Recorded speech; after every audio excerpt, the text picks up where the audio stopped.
Profoundly Skeptical, Parenting Through Nonbelief. We're a married atheist couple raising two wonderful, strange children. We ask big questions, dissect weird parenting moments, and examine how society ignores or misrepresents families like ours. If you're any stripe of nonbeliever who's involved in raising children, welcome. You are our people.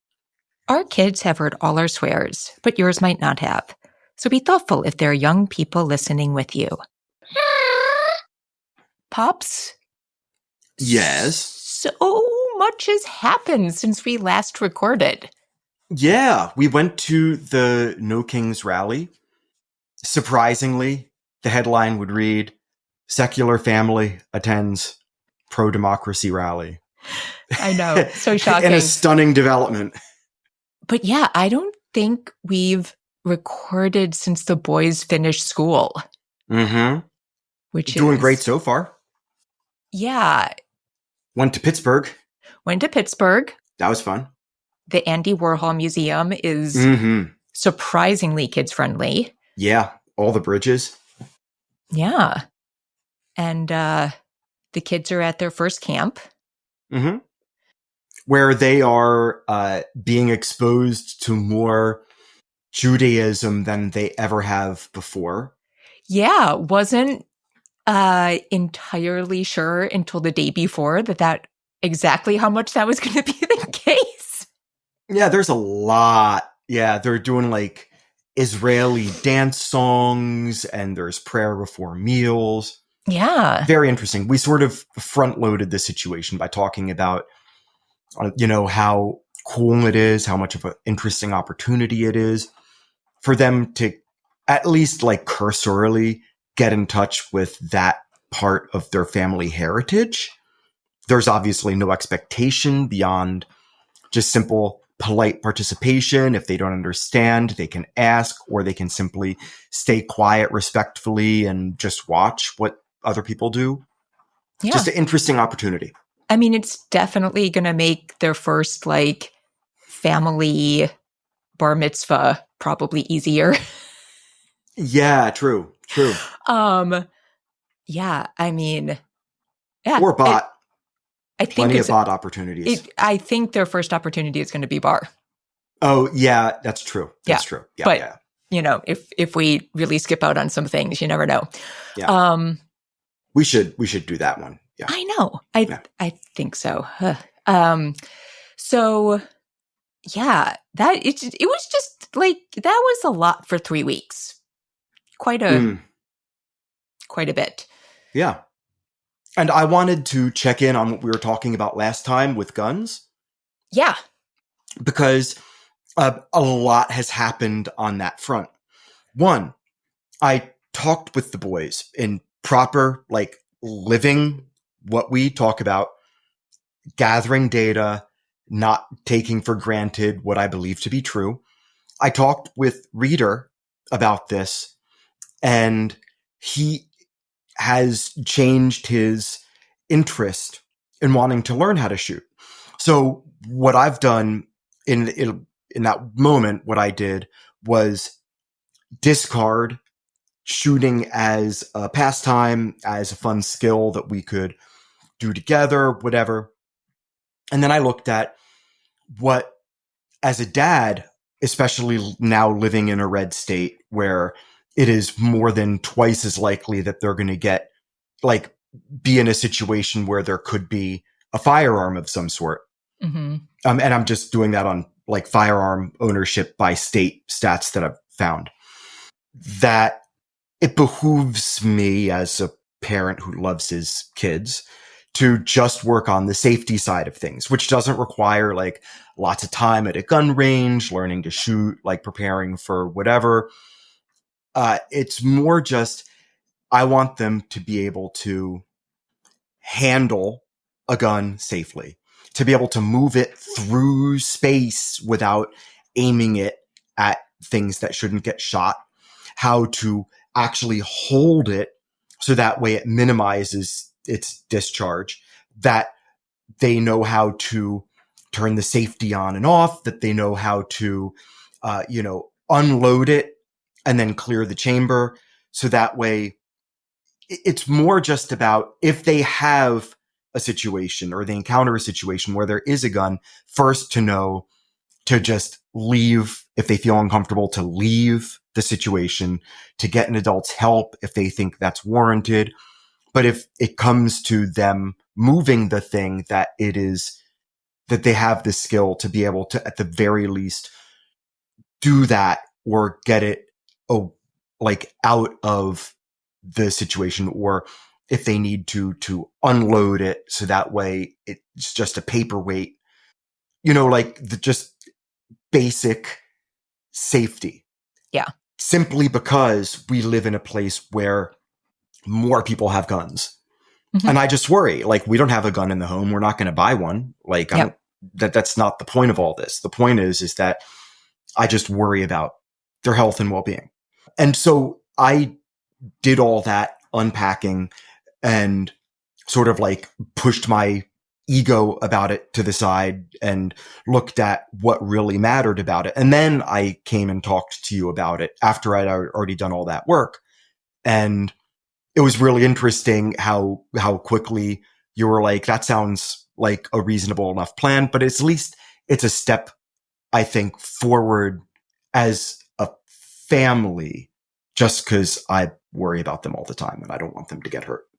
Yeah. And I think as, to me, as kids, there's no urgency because as kids, your responsibility is to go get an adult. Yeah, for sure. But just thinking about those, information it would be good to have coming into an adult in the world. Yeah.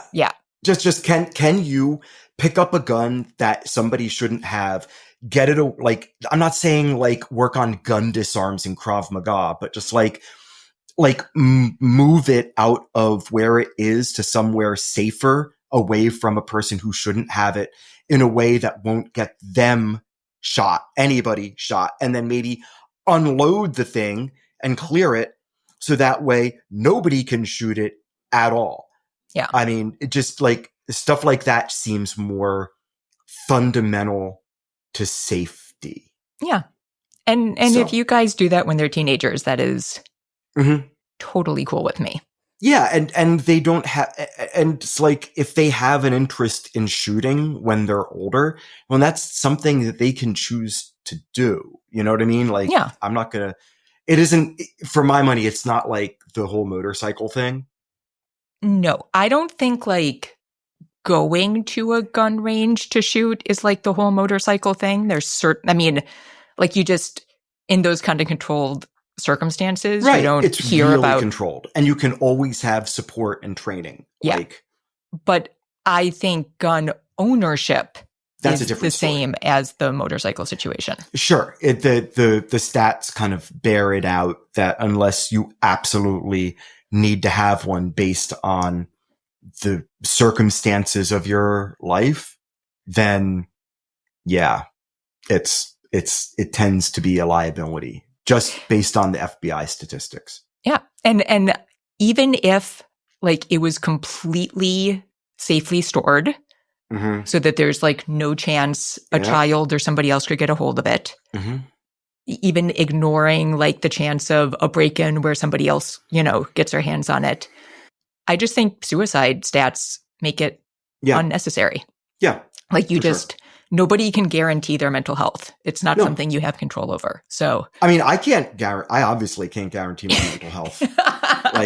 That's a thing that we've sort of gradually worked through on the podcast, right? So I'm not planning to get a gun again. So yeah. And I know people love to think that it could never be them, but I just think everything I've experienced has shown me the opposite. So yeah. Oh, I mean, yes, you have personal experience. Yeah. So why? Just like with motorcycles, I just don't think it's worth taking the chance. Absolutely fair. So thank you for giving me a moment to kind of bring that sort of conversation to a close. Yeah. I don't think there are going to be any updates on it for years, honestly. So for sure. And then also on updates, Alistair was kind enough to reply to my post about the last episode. And he said that with adolescents, we weren't missing anything from not being this in the is UK. Adolescence, the TV show, on not Netflix. adolescence as like a phase of a person's life necessarily. Yeah, but no, I had mentioned that I was wondering if we were just like missing something in like kind of the UK-ness of it all. And he said no, he had the same reaction we had. So it's like, yes, it's like tapioca. So without the chocolate chips, it's just like really just what are you doing with yourself? But so anyway, one data point, at least I wasn't, so that was, I'm so glad he did that. And let me just say, since I'm bringing him up, Humanist Dad blog has been having some like great, I mean, it was always good, but he has been doing some great posts lately. Yes. He's been talking about outreach. Yeah. More. And which it feels like there's something in the water when it comes to that between what we've been talking about with the AHA and what we were talking about before you even started down that road on our own podcast. Just, it seems like there's just something in the water. But go follow him on 100%. Facebook, like get those updates about when posts are coming out. Cause they're really short. It's like the easiest read in the world and they've been fantastic. So yeah.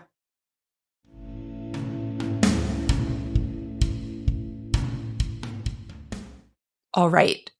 So I have something to talk about that's kind of embarrassing, and there might not be much to discuss, but I feel like it's just good to admit when we like don't live up to our own values. Hey, yes, the whole gun thing was my personal effort to like walk the walk. You know what I mean? Yeah. So yeah, it is not always easy to do. We all fall short. You are forgiven, moms. You are loved. Well, so here's what happened. And I just think like, man, the human brain is just so wackadoodle sometimes. So, I think I've talked about some stuff that kind of falls into the woo category before. Uh-huh. So like, I like tarot cards, but I feel like for me, I very easily put that, like, I don't think the tarot cards know anything I don't, right? Like, I don't think they're telling the future. Are the tarot cards in the room with you right now? They are. They're sitting on our shelf. I don't know if you know that. Yeah, I know. I have my dad's magic box of tarot cards. But tarot cards, yeah. I think their only power is if you're like thinking about something happening in your life. Mm-hmm. Somebody else or you draw some cards and those cards have some meaning, and all it does is give your brain a different perspective. So by thinking about that meaning and wondering how it might apply to your problem, you can come up with some new insights. But literally any cards could have hit the table, right? Sure. It's just thinking like, if the card is all about change, like, is that what I'm going through? How does that, impact how I see this issue? If the card is about forgiveness, it's like, is this a situation where I need to be forgiving? Right? Like, It's not that I need to forgive because the card told me to forgive. It's just giving, it's just bringing up a question you might not have thought of on your own. And so it could be anything. You could open a book and like look at the first sentence and see if that gives you any insight. It's not that that book is magic. It's just a way of like, sort of jarring yourself to be a little looser in your thinking, which might bring some insight. So I feel very comfortable with that. But like, it is so easy to get pulled into woo. And I was in a situation where nobody was even telling me to. So there is an artist that I love, Nikki McClure. She does these amazing, all of her work is cut paper. So it's like these incredibly detailed scenes done with cut paper.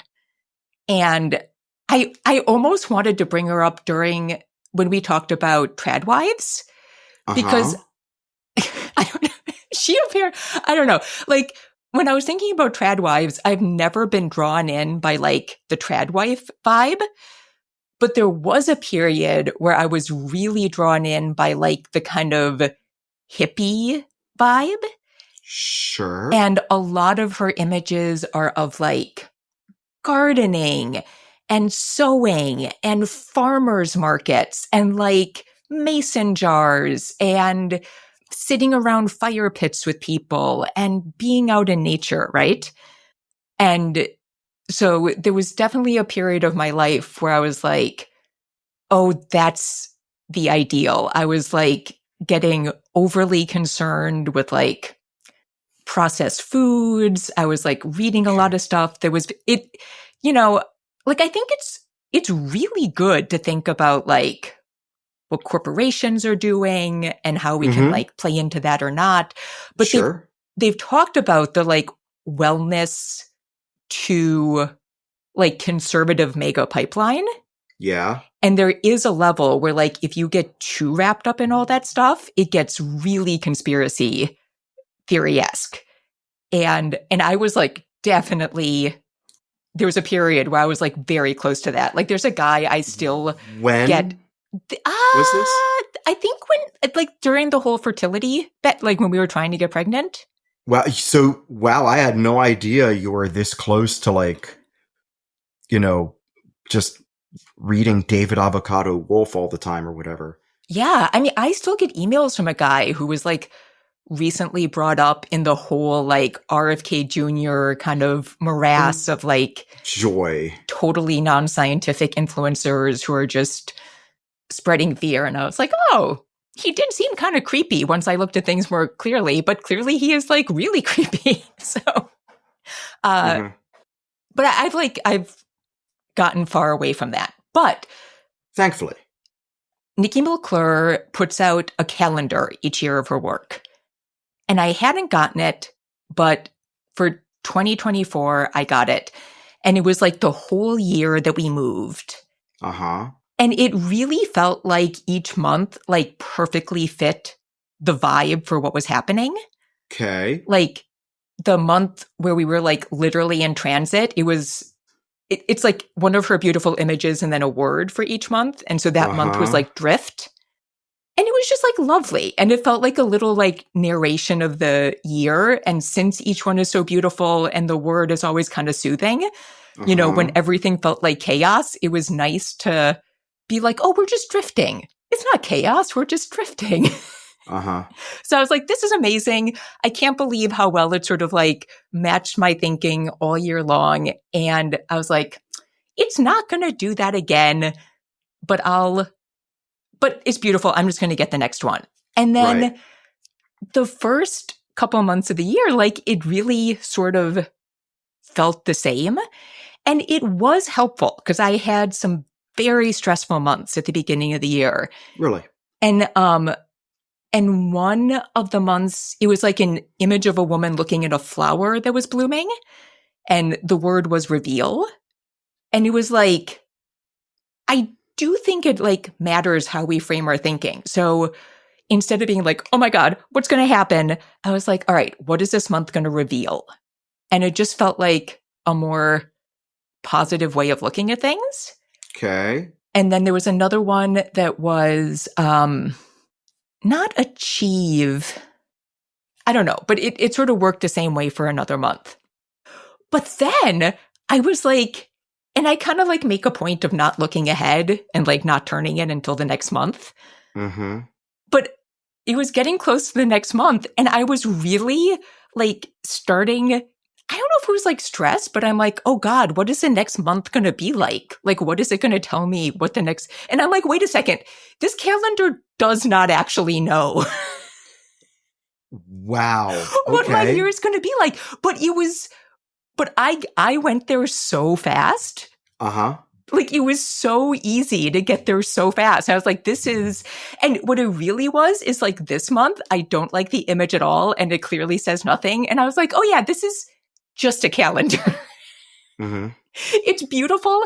And it's given me some like good ways of framing thoughts, but like, it's not actually going to foresee what my year is like. But I did. I was like, oh no, like what is next month going to be? The calendar must know. Ooh. Well, I mean, that highlights how, okay, I don't know if this is a stretch. I don't think it's a stretch. I'm going to say it's not a stretch. It's not a stretch. That a lot of religion is spread through people's perceived needs for, clarity or security or just alleviation of dread.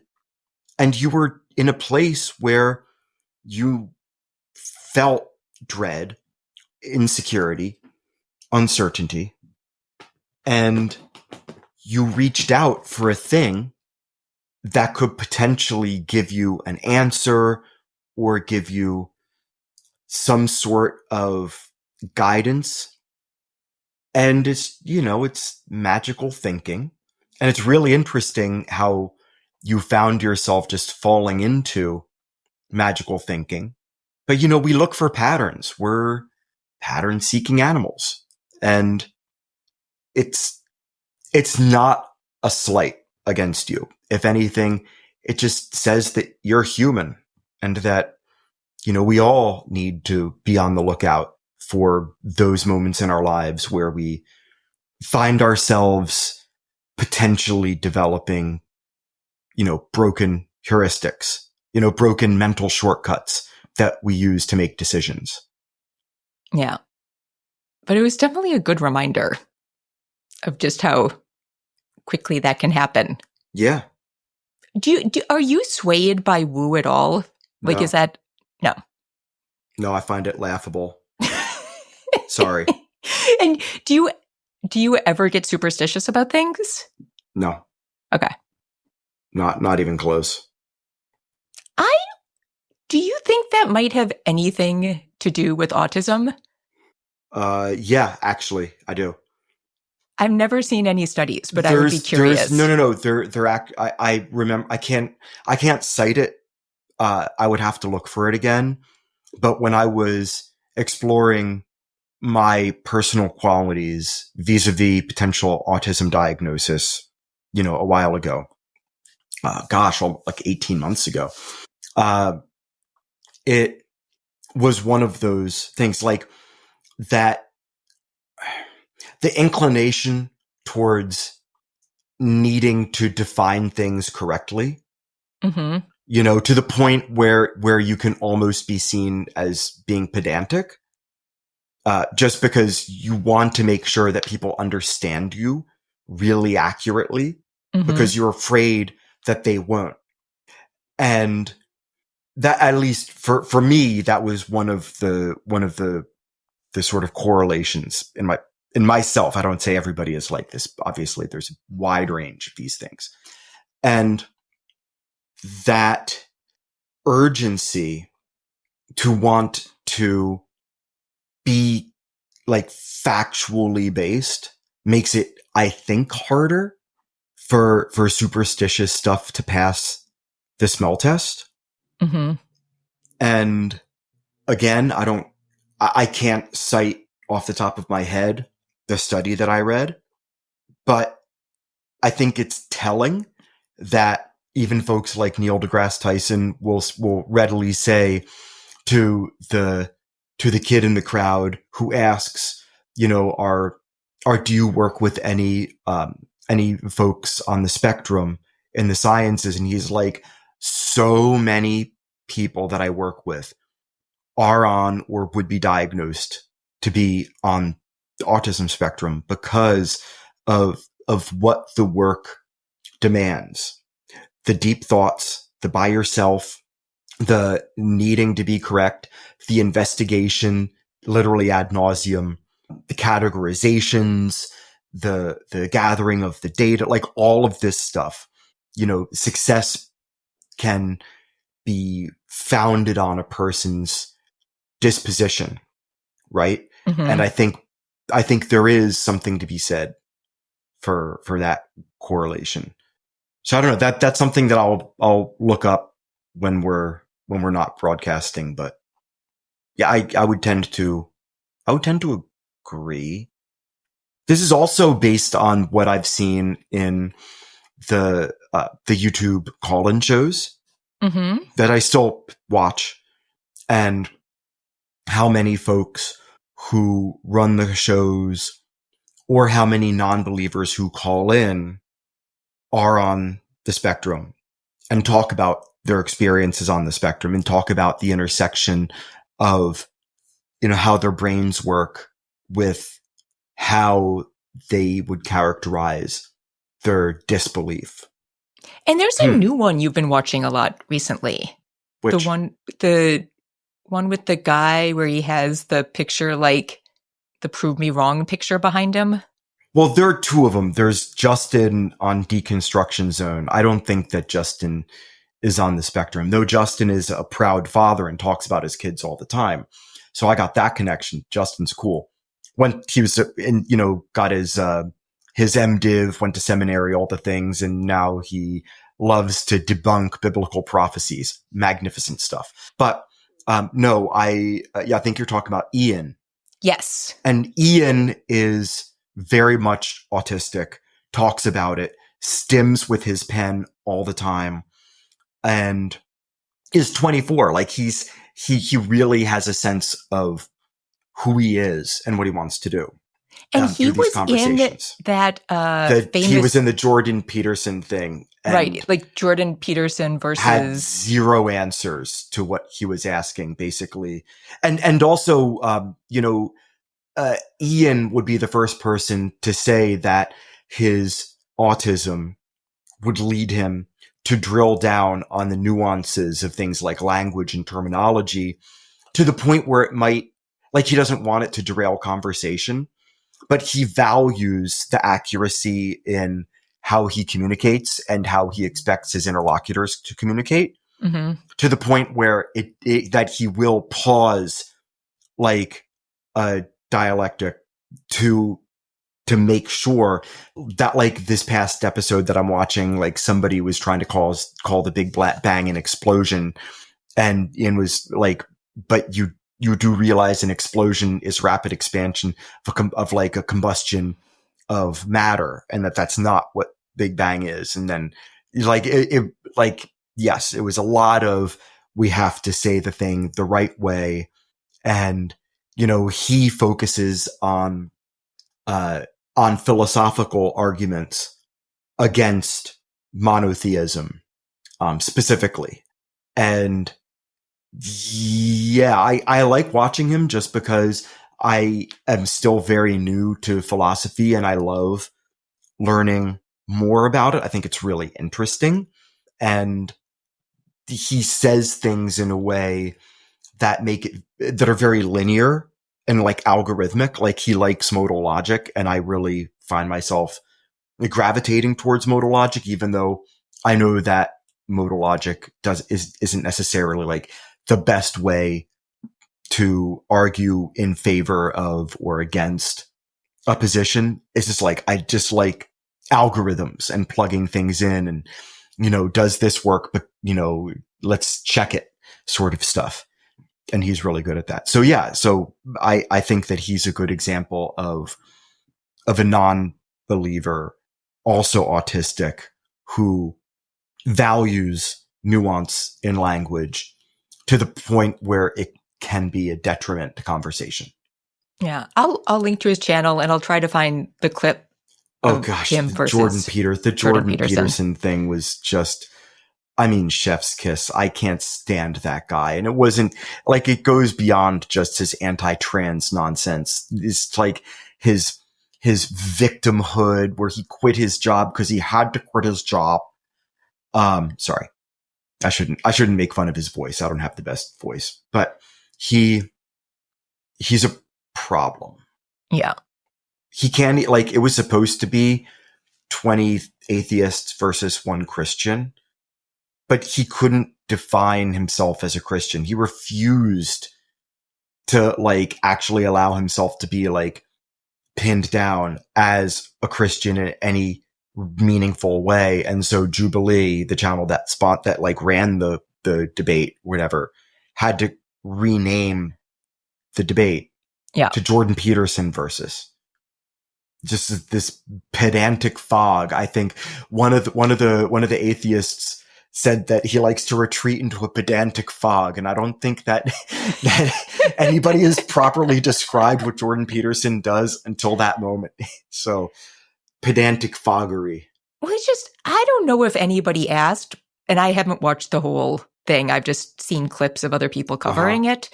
But, it is so weird to see somebody who is so clearly not religious trying so hard to be religious. He really wants, that is one wonders, that is an unusual position. Well, unless you have some crazy skeletons in your closet or trying to rebrand yourself so that way you have a new in-group that'll accept you regardless of how many people you've gripped. The other people who like him. Looking at you, Russell Brand.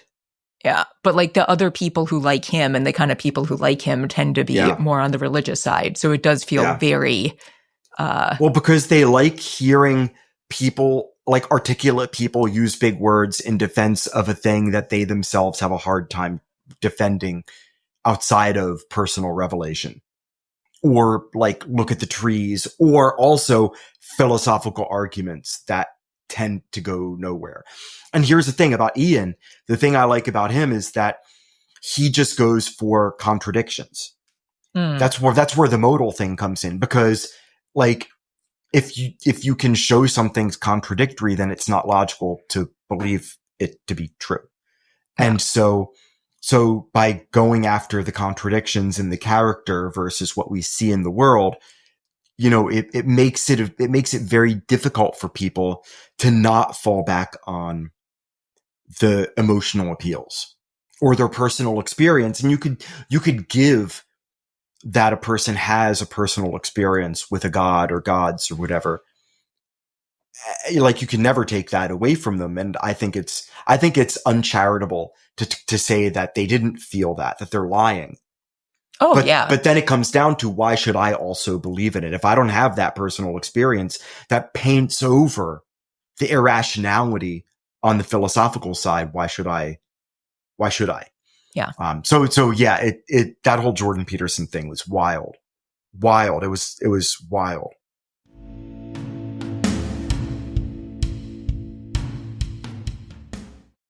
I didn't realize it, but I think this is going to be a whole episode of corrections.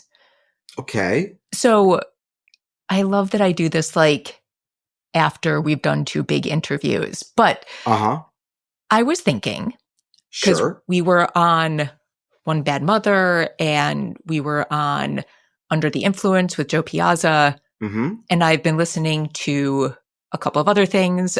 Speaking of Alistair, he just did a great webinar for American humanists about healthy masculinity.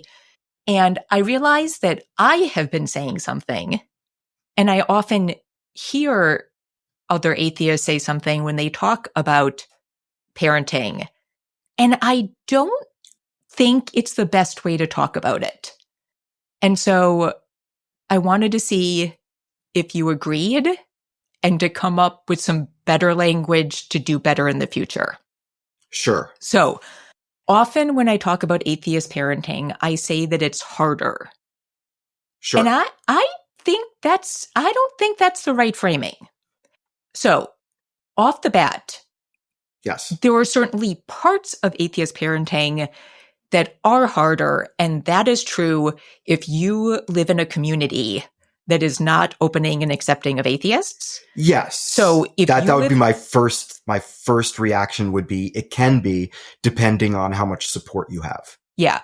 So if you can't be out without losing your job, if every form of childcare open to you is specifically Christian in a way that you can't deal with. For the Bible tells me so. If you have to worry about your kids being discriminated against by other kids because they are not part of a church, all of that is legitimately harder. But assuming that you are not facing outright prejudice because of your beliefs, I don't know if harder is the right term. And I was trying to think what is. So there are kind of multiple angles here, right? And I think I use that word because if you're part of a religious community, there are often some sort of norms in that community that help answer some questions about parenting. And there's often some support from that religious community. Sure. So like, if you're in a church and your grandmother dies, like, there's just an understanding that like, she is okay and you will see her later and she is in heaven. And we've talked about how like, that is not, if you dig into it, that is not necessarily the comforting story that it sounds like. But as a parent, you have a script in your head. And I think that is why I have used the word harder to describe what we're doing, because there are fewer sort of givens to fall back on in some situations. But I had two thoughts about it. Okay. So on one level, I think the more accurate term is that it takes more effort. But like, I feel like harder has a negative connotation. It doesn't have to, but I feel like usually when you say something is hard, like it's usually not something that you enjoy a lot. So on one level, I'm like, I think it's effort. Cause depending on the situation, like that extra effort can be fun. So, like if the kids have a really interesting question, it's like, it takes a lot more effort to be like, oh man, I don't know. Like, what about this, or what do you think? I guess we have to research that. Like that takes a lot more effort than just like having an answer that you've been told. But I don't know if that feels harder. Like to me, that's one of the fun parts of parenting. Sure. To me, it's like choosing to garden versus buying stuff from the store. Like it takes a lot more effort, but you usually, unless you've like fallen into the like wellness fear hole and are like terrified of foods other people have produced, a lot of people garden just because like, yes, that is a lot of work, but like they enjoy doing it. They've chosen to do it because like they like being outside. They love getting their hands in the dirt. Like it's fun seeing things grow. They have like made a decision to put in more effort for something that they could get easier because they enjoy that process more. And yes, to me, that's like a better description of a lot of what's going on. But I still don't know if that's the like exact right term. And then the other side is like, I think the only reason it's easier in religion is because most people like aren't trying to read and understand those religious texts on their own, because they're actually really confusing. So I think like if you were trying to like truly dig into most religions, it's probably as much work, if not more, than anything we're doing. But it's only easier because most people don't even like ever read their whole religious text, and they're just getting the interpretation from somebody else.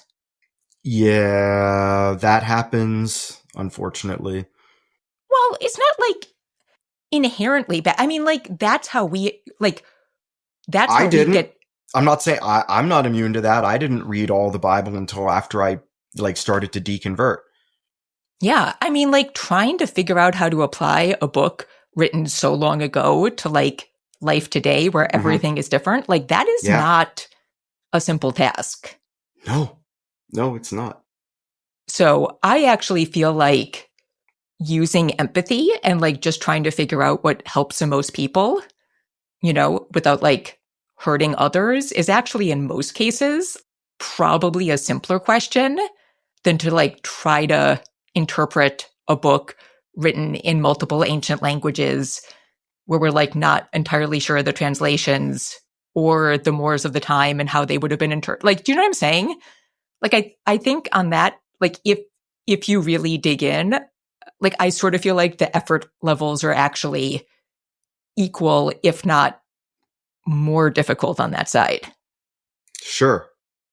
So like, what is, but there are like specific challenges. So like, what is the right way to talk about non-religious parenting? I mean, it's kind of dry, but I would just say talk about the actions that you take and how they support your children. Like it gets really basic, but that's the point, right? Like there is no magical underpinning for why we're parenting or how we should parent. It's just does the action you're doing now support your children? If yes, it's like a flow chart. If yes, proceed. If not, circle back, work on it, try it again. I don't think that we need to have that sort of justification for what we do. And I think that is a way that secular parenting is easier. Because like you were just talking about with trying to adhere to ancient texts, we're not required to do that. So that's an actual like logical or emotional hurdle that we can dodge. Like in part, sure, it's a shortcut. Text says this thing, so we do that thing. But even those people who would say that still live in the same modern times that we do. They are our neighbors or family. And they, in living in the same society we do, will naturally bump up against how we live our lives today. And so it's also arguable that they have to perform another action to forgive why they're doing this magical thinking, despite how there is evidence to the contrary.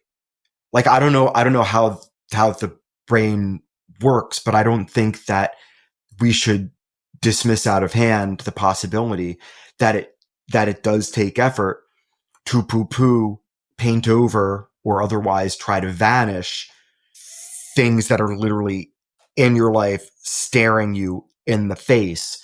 And then you choose to do a thing prescribed by a book written in the Iron Age. Like, yeah. No, I mean, I will always think about that episode of We're Here where the drag queens go to a town that's like pretty conservative and teach 3 people to do drag and put on a drag show. Isn't that like every episode? Yeah.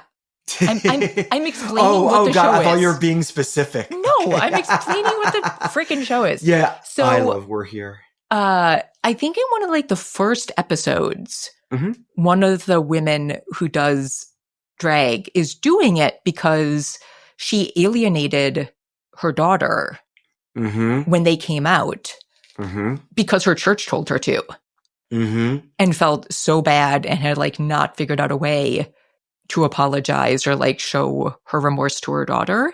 Yeah. And so, yeah, like I think more difficult than perhaps anything we've discussed is feeling that something is morally wrong and still being told to do it by this thing that you think is infallible. Like I don't even know.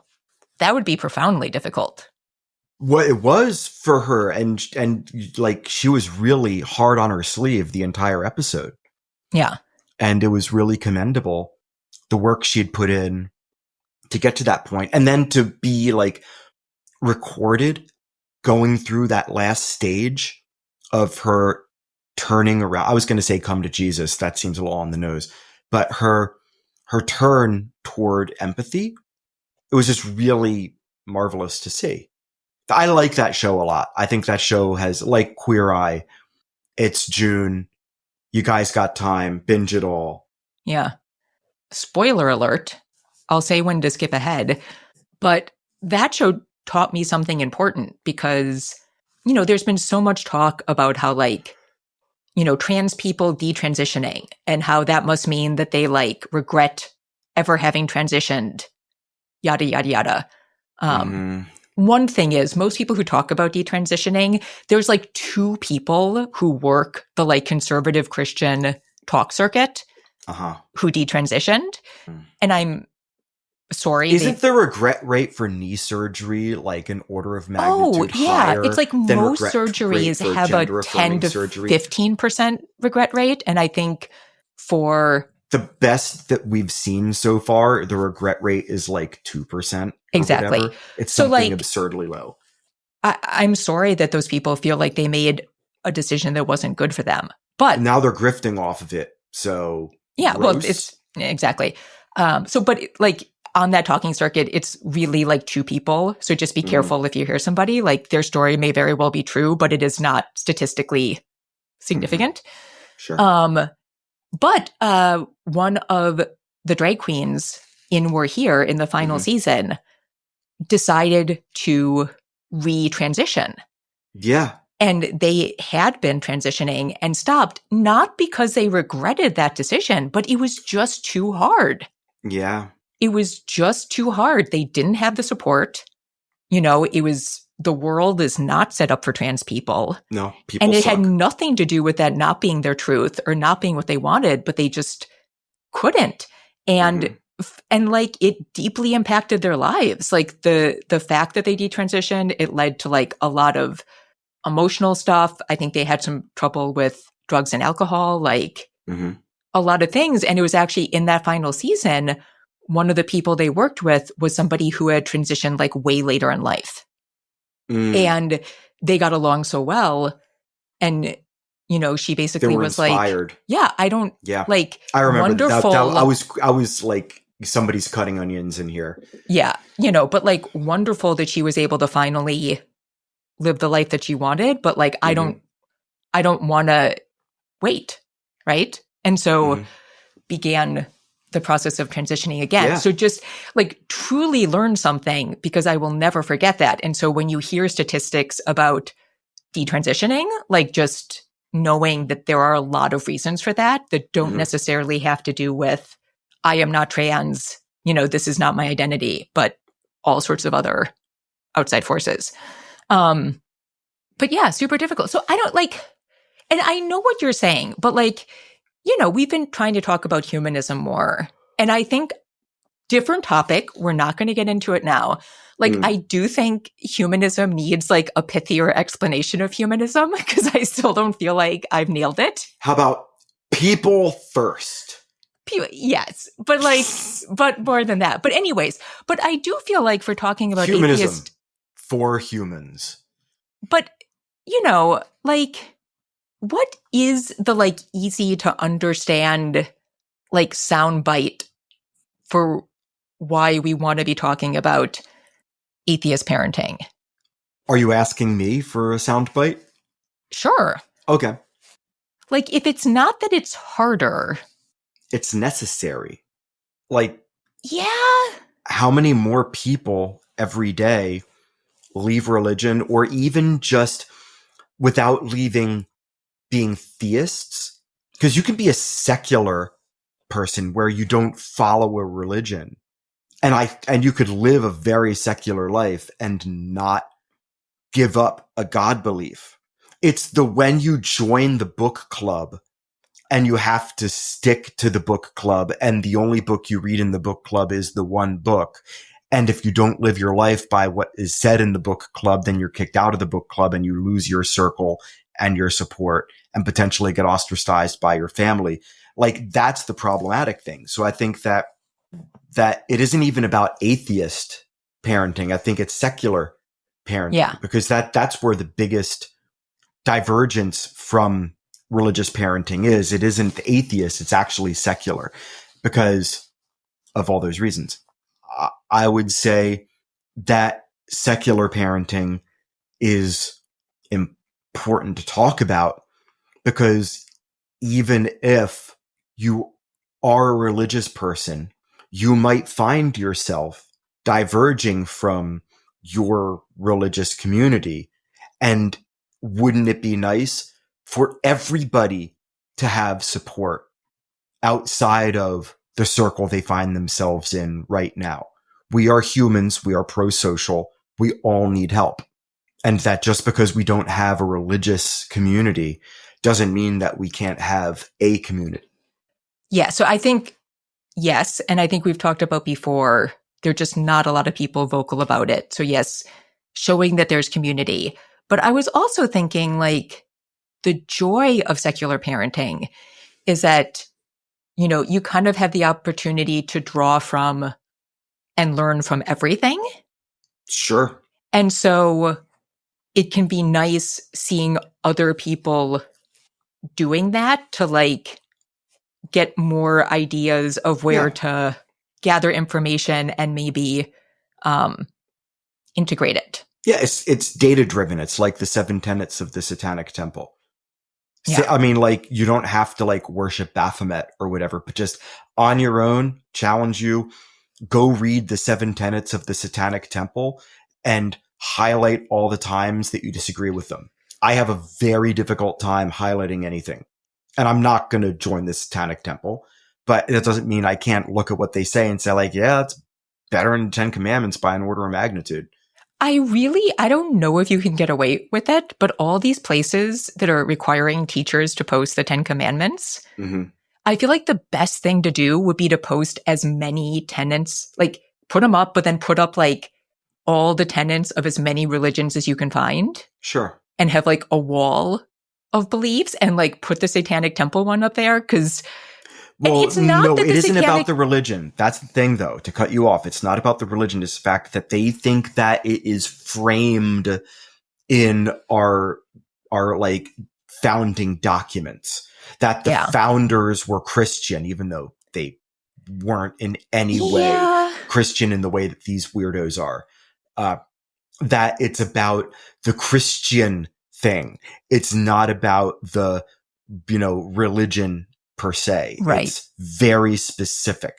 So that would be their pushback, is that that's great, but we're not living our lives by like the middle path, or we're not living our life by the Satanic Temple because the Constitution says, or whatever, like that's going to be where they fall back on. And that's why. But yeah, it's a self-defeating argument, but I also think that you're not going to get anything other than just the signs torn down, and it'll be a cool soundbite. But like the Satanic Temple is pushing back against this in the South and the Midwest, pretty effectively so far. But I just think it would be interesting because I think if kids saw like a lot of different ones.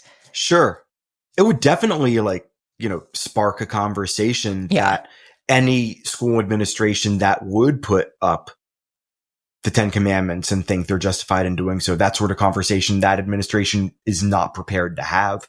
They either are psychologically prepared to do it, but they aren't politically like willing to do it. Or they might not be psychologically prepared to do it at all because they might just think that it's the right thing to do because Jesus, and they haven't thought outside of their bubble ever because they haven't ever had their beliefs challenged. That's also something, unfortunately, that happens. Yeah. All right. Should we call it? Sounds good. As always, we need to thank Jonathan Zalbin and First Frame Music for the music for this podcast.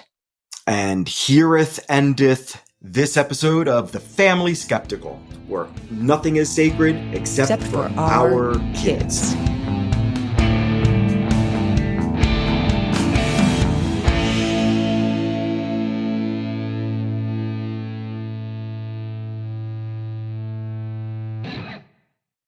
Check. Can you do it again? Check.